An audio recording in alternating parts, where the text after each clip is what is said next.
a physician by training in internal medicine, and I worked with Alan Mantell for many years on MS World. I helped him do all the technology for that, and met this great group of people that's all assembled today through Alan Mandel. We were supposed to go out to Swedish Center for a live program many years ago, and it got canceled because Alan became sicker and sicker, unfortunately, and eventually passed. So we wanted to kind of resurrect his vision of transferring the latest and greatest information from and sort of demystifying the doctor-patient relationship, creating more of a patient-centered and patient-directed healthcare so that patients can be more in the driver's seat, particularly with a chronic condition like MS, where people really need to know what's going on so they can impact this ongoing cure that they need and quality of life and all the rest of it. So what I'll do is I'll hand the baton off. Let me turn it to Wendy, and then please, all us MS insiders, just give a little bit of a background for Dr. Bowen. Our format today, we're going to have you, if you just give us a brief intro and what inspired you to get into neurology and specifically MS as part of that, and then go into sort of a synopsis of how do you get the best possible care for your MS. A lot of people don't have the benefit of a center like yours, and we've heard from others that it's really important at least once a year to get the insight from someone like yourself or a center like yours to really get the best care. I just want to point out one thing. We've been very blessed because we just started doing this online because of COVID, and we have more than 250,000 folks in the community in less than a year. And we also have a patient-to-patient group that went from 0 to over 3,500 in just a couple of weeks. So that's great. It's the fastest growing MS community. So we're really proud of that and excited. And part of that is working with people like you so we're able to offer these unique insights. So thank you again.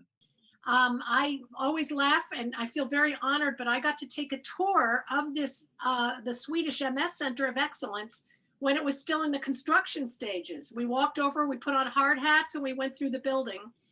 And at that time, and I still am, I was most amazed and impressed by how patient-centric it was. It didn't have that medical feeling. There was a yoga area, there's an art area, there's a place like a community area. And this was all way before that was taking place anywhere else. I know Dr. Bowen should be and is very proud of it. I was proud to see it, and it makes you want to be an MS patient in the Pacific Northwest, because what an amazing facility. Dr. Bowen knows me from being the mountain climber and the marathoner, and now I'm wearing the new hat of MS Insight, and my heart has always been in patient advocacy. So this is a wonderful way to reach out and get your message and our message to the patients. Yeah, Wendy and I met a few years ago in Anchorage. I left the Captain Cook Hotel to go next door to a coffee shop to get some breakfast. And as I opened the door, there's Wendy, we just met on the sidewalk in Anchorage. I forgot about that. Yeah. And I also met Ted Danson at the same Anchorage hotel at the same moment. Oh, my name is Shirley Nedzeski. I was a teacher for many years. I worked with kids in the after teaching with like youth ministry things and on the weekends, and always did things to help people and to make things easier for people.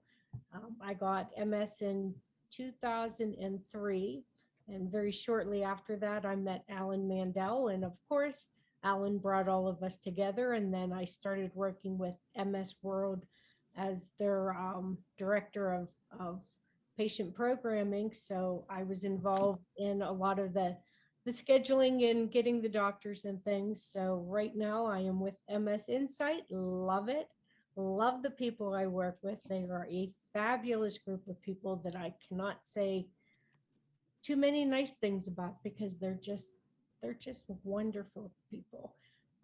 So that's what I'm doing now, and helping with finding people like you to come and help us get the message out. And I have primary progressive MS. Hi, Dr. Bowen. My name is Hi. Sue Kushner. I'm a physical therapist. I live in Pittsburgh, and I teach at a small university, Slippery Rock University, and I've been involved with MS. I do not have MS. Been involved with MS since 1987. Have done a ton of volunteer work with the National MS Society, work with Can Do MS, which used to be the Jimmy Hugus Center.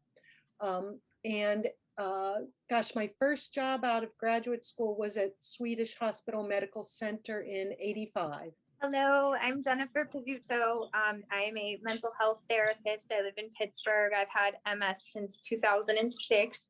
I was also involved with MS World prior to coming to MS Insights, and I worked with Shirley before, and Wendy and John, and it's been great to meet everybody and continue to work with them and continue to work on Alan's mission. So very happy to be here, and thank you for joining us today. I appreciate it. So I just want to turn it over to you, Dr. Bowen, to give us a little bit of background on yourself, the center, but more importantly, just from a personal note, how did you get into MS and neurology? What inspired you, and what inspires you every day? Well, I have no personal connection to MS, but I got into the field really because of the challenge. And I knew that I wanted to go into medicine really since 5th grade. And but like, what field should I go into? And it's hard to decide when you're a medical student, but the class that's most feared by medical students is neuroscience, because it is the hardest and the most complicated. So I went into neurology because that was the most challenging field that there was. And then the second most feared class is immunology, because it's also very complicated. So what could be better than to put the two most feared classes in medical school together? So I truly went into it entirely because of the challenge of it all. And if you go into neuroimmunology, the MS is the main thing that you're treating. So that's how I got into MS. I'm really glad I ended up in the field because it's a fascinating field, and it's been very fast moving. When I first got into the field, there were no treatments, and there were really just a handful, maybe a half dozen or so comprehensive MS centers across the U.S. So there's been a lot of change to adapt to. I think all of us that are in the field keep in the field, and what keeps us going is the patients, because they're a great group of people to work with. They're challenging medical problems, but great people as individuals to work with on this. So I'm really glad I ended up in this as a career. I've been at Swedish for 11 years, but we've really been working on developing a comprehensive MS center for decades, close to 3 decades. And we were really trying to put together a world-class care for MS patients. And as part of that, we wanted to address the medical side of it, but also to address other issues that patients are not it really affects their lives, but it's not often thought of in the standard medical model. And so we wanted to look at really 3 areas outside the medical model for patient wellness that affects people. And this would be physical wellness, emotional wellness, and community wellness. Years after we put our clinic together, I found out that the World Health Organization actually has a definition of wellness, and I wrote it down so I could quote it accurately, but they say it's a state of complete physical, mental, and social well-being, and not merely the absence of a disease or infirmity.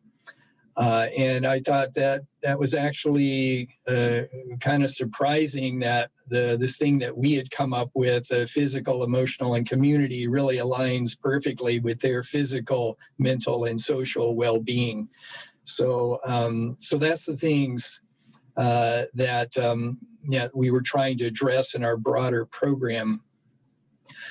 Another aspect that we considered, as you know, we're based in Seattle, and Seattle is traditionally the tertiary medical center for Montana and northern Idaho, Washington State, and Alaska. So anytime you put Alaska and Montana into a sentence like that, you can also claim that you have 1/5 of the landmass of the United States that you cover. So we have a massive geography. And because of that, our patients have to often travel quite a distance. And then, of course, a lot of these patients have mobility issues as well. So we thought that it was important to really try to set up like one-stop shopping for our patients as best that we could, because they're going to travel in here, they'll see multiple specialties that they need to, and not have to travel all around not only the region, but not all around our building, just very compact, so that it would make the mobility issues and the travel easier. Also to be able to concentrate those on a single day so that they could fly in, get all their appointments done, and fly out later the same day if they wanted to. So when we designed the space that we're in, that's what it was designed with in mind, so that we could have it all in one place and coordinate these appointments for same-day services. The components that we put together, I think, are maybe worthwhile people thinking about. And of course, if you're going to have a clinic, you got to have medical care.